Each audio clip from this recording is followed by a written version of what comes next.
अहिंसा तीर्थ प्रणेता,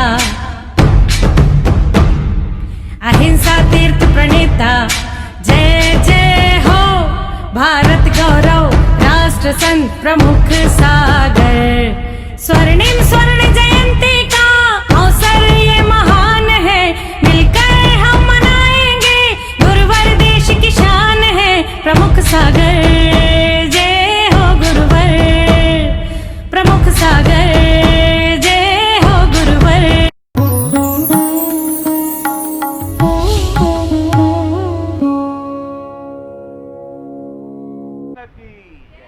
धर्म स्नेह महात्माओं,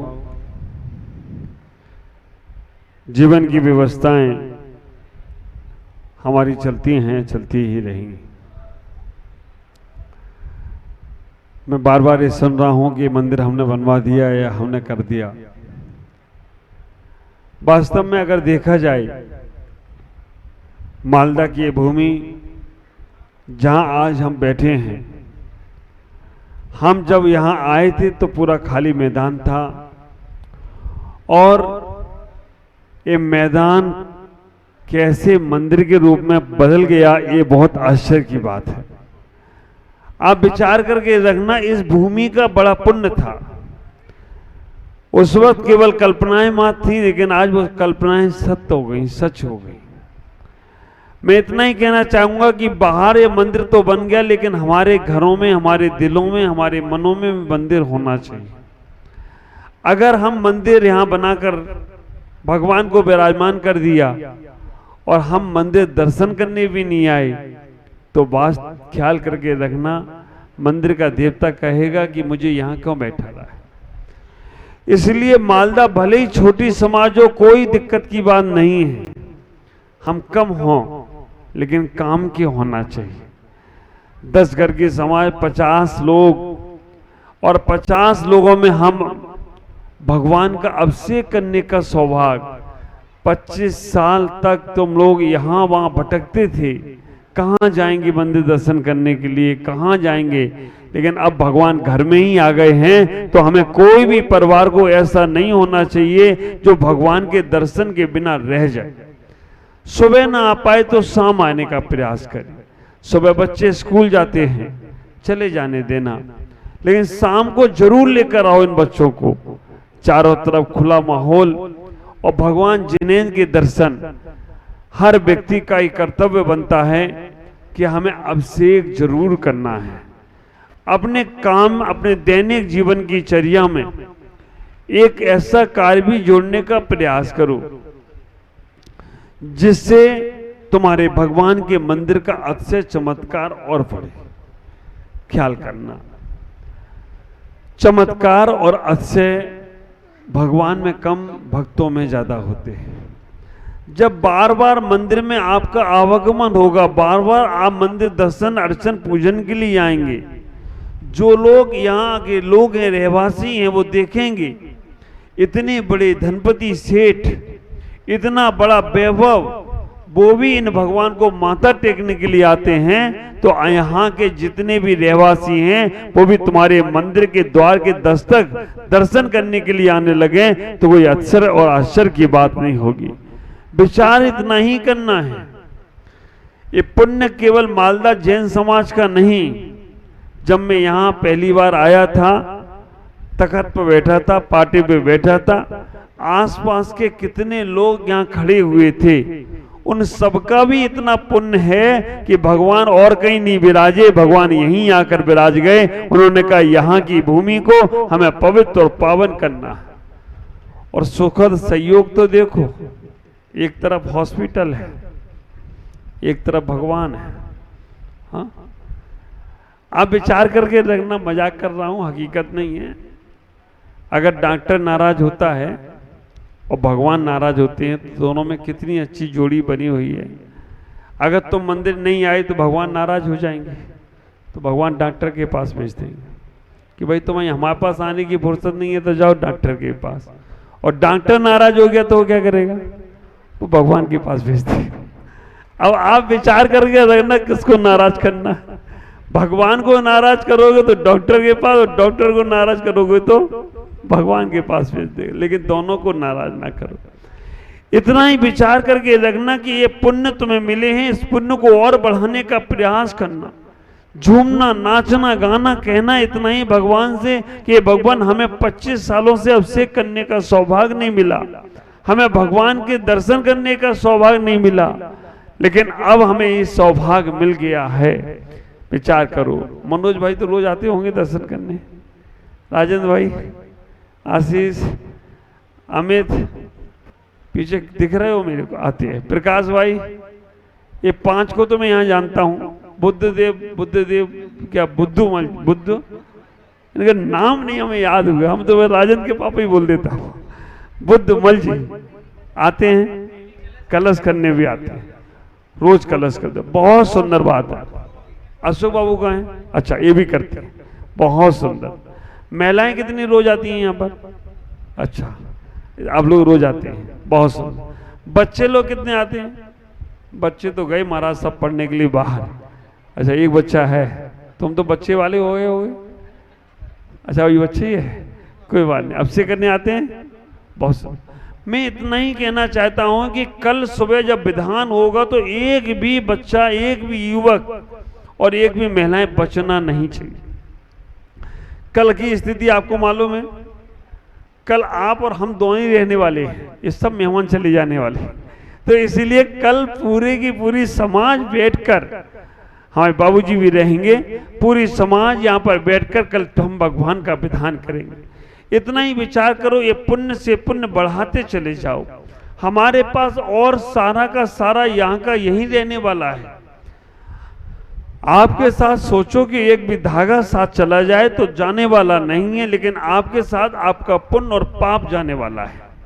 तो आपके पास पुण्य का एक ऐसा स्रोत खुला हुआ है कि जहां से आप पुण्य कमाकर अपने जीवन को और पुण्य में बनाने का प्रयास करो और पुण्य बढ़ाने का प्रयास करो। एक छोटा सा उदाहरण आपको दे रहा हूं, कैसे हम पुण्य से पुण्य को बढ़ाने का प्रयास करते हैं। आप विचार करना, अकबर के दरबार में 4 प्रश्न पूछे गए। अकबर के दरबार में अक्सर प्रश्न पूछे जाते थे, तो अकबर के दरबार में एक प्रश्न पूछा गया। सभी लोगों से पूछा कि एक बात बताओ, ऐसा कौन व्यक्ति है जो यहां पर भी है और वहां पर भी है। दूसरा प्रश्न उनसे पूछा, ऐसा कौन व्यक्ति है जो यहां तो है वहां नहीं है। तीसरा क्वेश्चन पूछा कि ऐसा कौन व्यक्ति है जो ना यहां है ना जो वहां है। चौथा क्वेश्चन पूछा कि ऐसा कौन है जो यहां तो नहीं है लेकिन वहां सब कुछ है।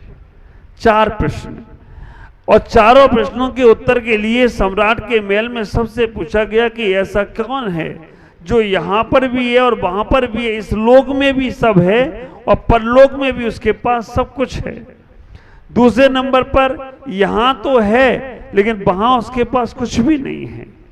तीसरे नंबर पर जिसके पास यहां भी नहीं है और वहां भी नहीं है। चौथे नंबर पर जिसके पास यहां तो नहीं है लेकिन वहां सब कुछ है। चारों प्रश्न जब पूछे गए, अकबर ने सभी सभासदों से पूछा, सभी ने कुछ न कुछ उत्तर देते गए, लेकिन संतुष्टिपूर्ण उत्तर नहीं मिला। क्योंकि अकबर की सभा में बीरबल 9 रत्नों में एक रत्न थे। बीरबल ने 7 दिन का समय मांगा और 7 दिन में उन्होंने कहा कि मैं उस उत्तरों को, चारों उत्तरों को बताने का प्रयास नहीं करूंगा, प्रैक्टिकल सामने रखूंगा कि कौन है चारों प्रश्नों के उत्तर के लिए बीरबल खोजने लगे। पहला उत्तर था कि यहां तो है लेकिन वहां भी है। उन्होंने देखा एक नगर सेठ जिसके द्वार पर बहुत लंबी लाइन लगी है, जो भी इसके द्वार पर पहुंचता है वो खाली नहीं लौटता है। नगर सेठ उसकी शक्ल भी नहीं देख रहा है, नगर सेठ उसके बारे में जान भी नहीं रहा है, बस उसके द्वार पर जो पहुंच रहा है, जो जिसको आवश्यकता है वो उसकी आवश्यकताओं को पूर्ण कर रहा है। बीरबल ने उस नगर सेठ को अपने साथ में ले लिया। दूसरे नंबर पर देखा एक बहुत सुंदर सी नारी चली जा रही है, उसके पीछे बहुत से लोग आगे पीछे घूम रहे हैं। बीरबल ने उस नारी को भी अपने पीछे साथ में ले लिया कि तुमको भी मेरे साथ चलना पड़ेगा। तीसरे नंबर पर देखा एक गरीब भिखारी चोरी कर रहा है, यहां वहां से सामान उठा रहा है, चुरा कर ले जा रहा है। गरीब है, भिखारी है, फिर भी चोरी कर रहा है। बीरबल ने उसको भी साथ में ले लिया। चौथे नंबर पर जब देखा कि जिसको कुछ भी नहीं है उनके पास, लेकिन वो ध्यान में बैठे हैं, साधना में बैठे हैं, और जहां देखा जाए तो उनके पास न घर न मकान, कुछ भी नहीं। बीरबल ने कहा कि तुम्हें मेरे साथ चलना पड़ेगा, सम्राट ने बुलाया है। वो संत ने कहा कि मैं ऐसे किसी के बुलाने से कहीं नहीं जाता हूं। आप विचार करके रखना, वो दिगंबर संत कहीं नहीं गए, वो वहीं बैठे रहे। बीरबल एक हफ्ते बाद जब सम्राट के महल में पहुंचे, उन्होंने कहा जहांपना 3 प्रश्नों के उत्तर में लेके आ गया हूं, चौथे के लिए आपको ही चलना पड़ेगा। पहला प्रश्न था कि जिसके पास यहां भी है और वहां भी है, ख्याल करके रखना, वो नगर का सेठ जिसके पास यहां भी था वहां भी था, कौन है? आप विचार करके रखना, जो व्यक्ति इस जन्म में भी अच्छे कर्म कर रहा है, धर्म के कर्म कर रहा है, अच्छे कार्य कर रहा है, और दूसरों को भी करने का मौका दे रहा है। आप ख्याल करके रखो, जो व्यक्ति अपने जीवन में पुण्य के कार्य करता है, अच्छे कार्य करता है, इस जन्म में तो अपना कर ही रहा है, लेकिन दूसरों के लिए द्वार खोल देता है। हमारे जनागम में, हमारे प्राण प्रतिष्ठा ग्रंथों में लिखा है, जो कोई भी अगर एक जिनालय बनाता है, मंदिर बनाता है, उसे 100 वैसा घरों के बंद कराने का पुण्य प्राप्त हो, तो कोई आश्चर्य की बात नहीं है। एक जिनालय बनाता है, 100 शराब खाने बंद कराने का पुण्य मिलता है। एक जिनालय बनाता है तो 100 जुआ के अड्डे बंद कराने का पुण्य केवल एक जिनालय बनाने में। ख्याल करो कितने पुण्यशाली वो लोग होंगे जो इस मंदिर के ट्रस्टी बन गए होंगे। ख्याल करो, आप इतना ही विचार करना, कितने पुण्यशाली वो लोग होंगे जिन्होंने मंदिर में मूर्ति को विराजमान कर दिया होगा।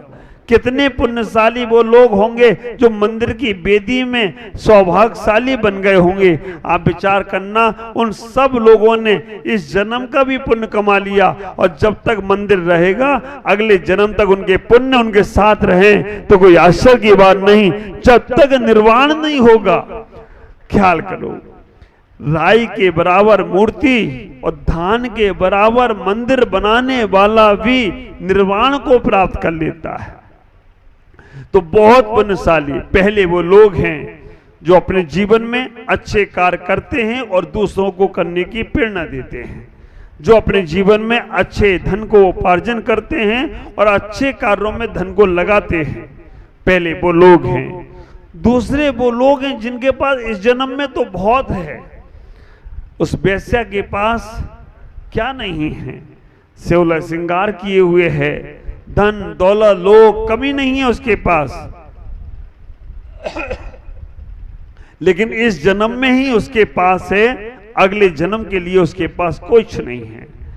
दूसरे वो लोग हैं जो अपने दिखावे के लिए लाखों खर्च कर देंगे, अपने नाम बड़ी के लिए करोड़ों रुपया लगा देंगे, लेकिन जब अच्छे काम करने का मौका आएगा तो कह देंगे हमारे पास कुछ नहीं है, हमारे पास कुछ भी नहीं बचा। ख्याल करो, कई बार ऐसा होता है कि जब अच्छे मौके करने का पुण्य का सौभाग्य आता है हमारे पास, हम अपने हाथ पीछे खींच लेते हैं, लेकिन जो जाने वाला पैसा है वो जाएगा ही जाएगा। अभी किशनगंज में पंचकल्याण कराया, आप विचार करके रखना, हमें दातारों को ढूंढना नहीं पड़ा, दातार हमें ढूंढ ढूंढ कर आ गए, पंडित जी को ढूंढ ढूंढ कर पहुंच गई। दातार पैसा ले लेके ऐसे घूम रहे थे कि हमें कोई सौभाग्य मिल जाए। जैसे कभी कोई लड़ाई होती है ना, लड़ाइयों में अपन जमीन जायदाद के लिए लड़ते, वो बोलियों के लिए लड़ रहे थे, सौधर्म की बोली तो हम ही लेंगे, मूर्ति विराजमान तो हम ही करेंगे। स्थिति ये आ गई थी कि हमने कहा 3-4 सौधर्म बना देंगे, चिंता मत करो। स्थिति ये आ गई थी कि मूर्ति 2-4 और रखेंगे, हम कोई को खाली नहीं छोड़ेंगे। तो आप विचार करना, ऐसा पुण्य लूटने वाले भी लोग रहते हैं और कहीं कहीं ऐसे भी लोग रहते हैं उन्हें कि मेरे को क्या करना, वो कर रहा है ना, करने दो, उसको ही लगाने दो, उसको ही करने दो। आप विचार करके रखना, बचा बचा के रखोगे तो वो साथ में जाने वाला नहीं है। तुम्हारे पास अगर समर्थ है 1 रुपया भी छोड़ने की, अच्छे कार्य में लगाने की, जरूर लगा लेना, क्योंकि आज का लगाया हुआ ही कल तुम्हारे जीवन में पुण्य के स्रोत खोलने वाला है। दूसरे नंबर के वो लोग होते हैं जो दिखावे के लिए खर्चा करते हैं लेकिन अच्छे कार्य के लिए नहीं।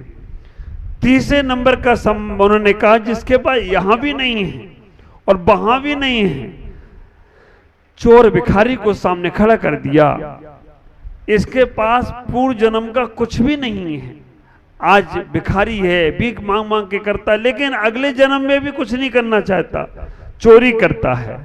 तीसरे वो लोग होते हैं जिनका शरीर साथ नहीं दे रहा है, लेकिन जो लोग शरीर से सेवा कर रहे हैं उनकी अनुमोदना भी नहीं करता है। जिनके पास ऐसा धन नहीं है जो अच्छे काम में लग पाए, लेकिन जो लोग लगा रहे हैं उनकी अनुमोदना भी नहीं कर पाता है। जिनके पास ऐसा समय नहीं है कि हम मंदिर में दे पाए, लेकिन जो लोग समय दे रहे हैं उनकी अनुमोदना भी नहीं करता है। वो गरीब भिखारी चोर की तरह है, जिसके पास पुण्य नहीं है, न तन अच्छा है, न मन अच्छा है, न धन अच्छा है। वो व्यक्ति इस जन्म में तो पूर्व जन्म के पाप भोग रहा है, लेकिन अगले जन्म में भी वो पुण्य अर्जन नहीं कर रहा है। मैं आपसे कहूंगा ऐसे पुण्य को इकट्ठा करो। हमारे आचार्यों ने 4 प्रकार के पुण्य की व्यवस्थाएं बनाई हैं।